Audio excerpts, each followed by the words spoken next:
Друзья, привет! Сегодня несколько нестандартное видео. Вернее, оно стандартное, оно срочное почему-то получается. В плане того, что м, много информации дурацкой, мало позитива. Плюс я видео хотел сделать в формате там красивенького, качественного видео, голоса и так далее. Ну, что-то с учетом содержимого этой информации, наверное, у нас будут с этим сложности. То есть тороплюсь, и поэтому не до качества, так скажем. Извините, пожалуйста, постараюсь в следующий раз. Короче, суть какая, что у меня же наступило время делать КТ органов и МРТ головного мозга. Что по МРТ головного мозга? МРТ головного мозга у меня было здесь описание и описание, которое я заказывал отдельно. Сначала я увидел описание здесь, и в описании здесь было написано, местное описание, что без изменений с сильным увеличением отека. Ну и противоотечные мне выписали. Все. И тут прилетает потом через день-два описание из Москвы профессора, там известно. А у тебя, говорит, не заметили 7 новых метастаз. Я говорю, как не заметили? Вот так, говорит, не заметили 7 новых метастаз. И с этим я буду на главного врача сейчас писать заявление для официальной перепроверки.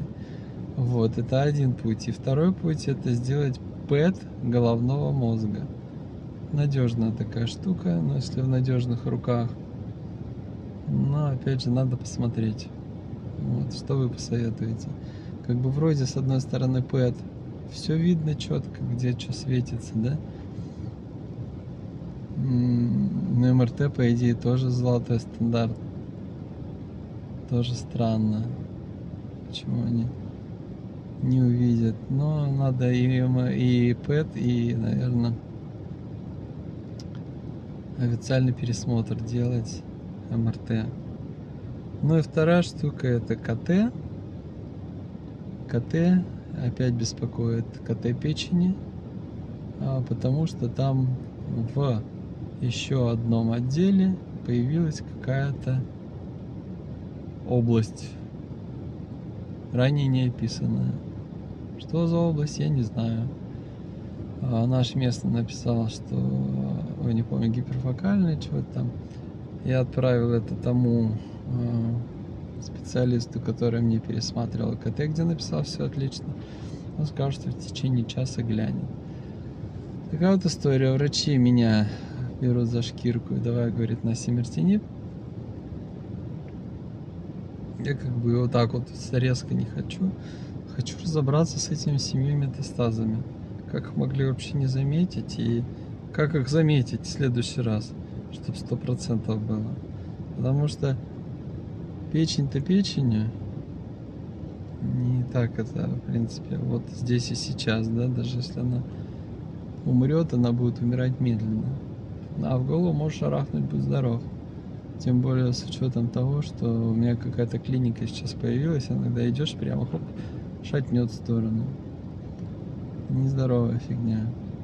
Поэтому я думаю, что если ПЭТ головы, даже если платно делается, сделать ПЭТ головы, если она решит вопрос о наличии либо отсутствии там действительно тех 7 метастаз, которые вот у меня сейчас описаны специалистом. Но если они МРТ с контрастом не видят, как описать 7 штук дополнительно, как они ПЭТ-КТ увидят, я вообще в шоке. Я прям не знаю, что делать. Ну да ладно. Посмотрим, что дальше будет. Итак, на сегодняшний день у меня узнать. Из МИПСа отправить декабрьские надо мне снимки, потому что он сказал, что еще в декабре начали появляться новые метастазы. Узнать про ПЭТ-КТ, все. И узнать про печень. Вот это минимум на сегодняшний день. Все, всем удачи.